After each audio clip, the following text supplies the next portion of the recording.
halage ti bot ko bot ko do we wala kwa je yata ka so ti da ba ke le do bu we ti ha nya yu do ta ka so to tho ban kha ye hi ne wada le Thai PBS North ata ka so a we kwe lo we da ata ka so khu to te we da le KNLA อ้างสังหารทหารเมียนมาไปกว่า60นายนับตั้งแต่เดือนเมษาเอาไว้นี่มีตากสอคู่โตเจวิดาเลย KNLA ป่าพลาทไว้ได้เพลาอีพรีมหาตลานี่เด้อตาดูเกโรอาคูนี่ไปยอดตึกตีไว้ได้อะไรคือชีนี่หรอเอาไว้นี่มีตากสอคู่โตเนาะตากสอนี่กูเราได้เพื่อปุกุยเตอชีเย่เป็นนี้หรอกูเราได้เพื่อเตอเย่คิงโตคิชิคือตักซอดข้าเนี่ยกวยได้สู้เมียเทวดาเลยสถานการณ์สู้รบ ในพื้นที่ชายแดน ด้านอำเภอศพเมยจังหวัดแม่ฮ่องสอน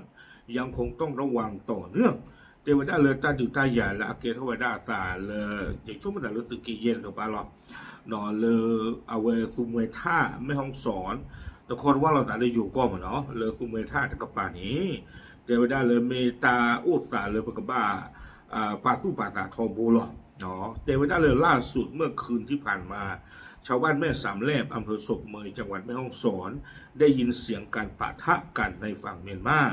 เทวดาแพ้มันไหนหรอปาสวพูลาอูเวดาเลอซ่อนเลท่าตะกปานี่หน้าฮูเวดาตาคาหรอตาเกโทเวดาเลกันยอกอตะกปาตะคอทุกว่าหรอตาดอสวโกเวดาบ้านศพเมยอำเภอศพเมยเนาะทั้งเสียงระเบิดที่ดังกึกก้องและเสียงปืนเล็กคาดมีการปะทะกันระหว่างกองกำลัง KNU กับทหารเมียนมาที่อาจจะถูกส่งมาเสริมกำลังเพื่อสู้รบกับฝ่าย KNU แต่ถูกดักซุ่มโจมตีเสียก่อน ตั้งซ่อนอีกเตไว้ได้เลยเอาไว้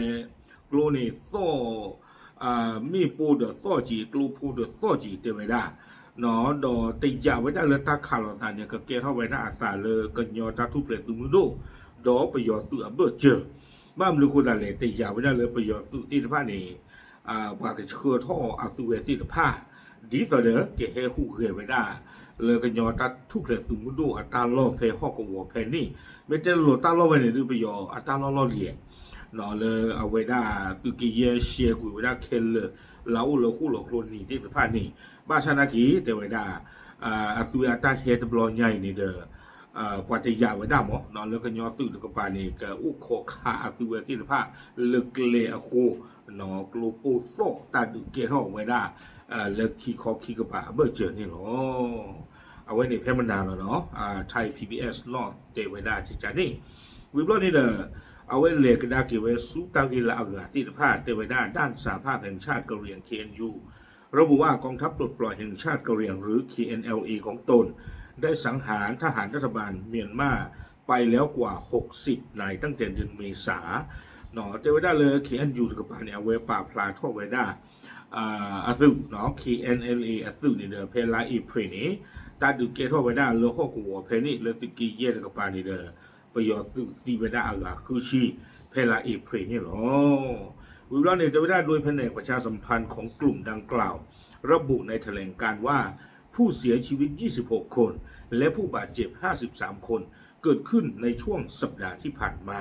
เนาะแพ้นุยแพ้ปุกกุยหรอนี่เตไว้ได้ตาบ้าถือข่าวตาเกเท่านี้ประโยชน์ตื่นนี่ถวยไว้ได้ขี้ชีดอกคือกะเนาะบ้านดูไว้ได้เตอชีดอกเยกะ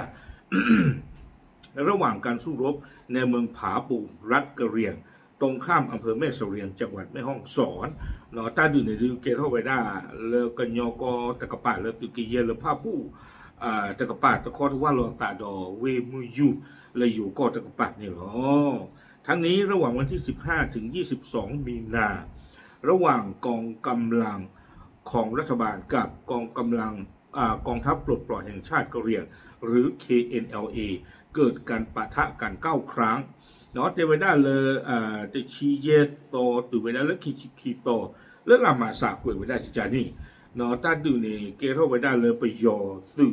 ดอกกันยอตาทุกเพลตุมุดอับเบอร์เจอแค่ละคุยบลอนี่เนาะแล้วตาเส้นตัวจักรตัวละเนาะติชีเยชีคุยชีนุยชีขอชีคุยชีตาชีแล้วตนุยอะตอกู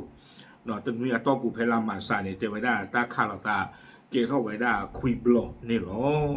ตากซ้อนี่กวยไว้ได้จุดนี่หรอเนาะอะโคตตอนนี้เด้อท่านใครอยู่รู้ชื่อว่าเลมุตรอตากซ้อจีเนี่ยที่พวกเราไว้ได้นี่บ่าดอตากซ้อใครนี่ล่ะที่เลย AEC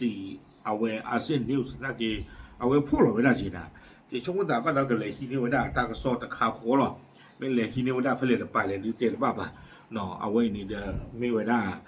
ตาเกท่าไว้ได้ซะเด้อสุกี้น้องอีเจตะกับป่ะนี่หรอปะปลาจะตึงยาตีโพดโกโพเทหรอครับหรือ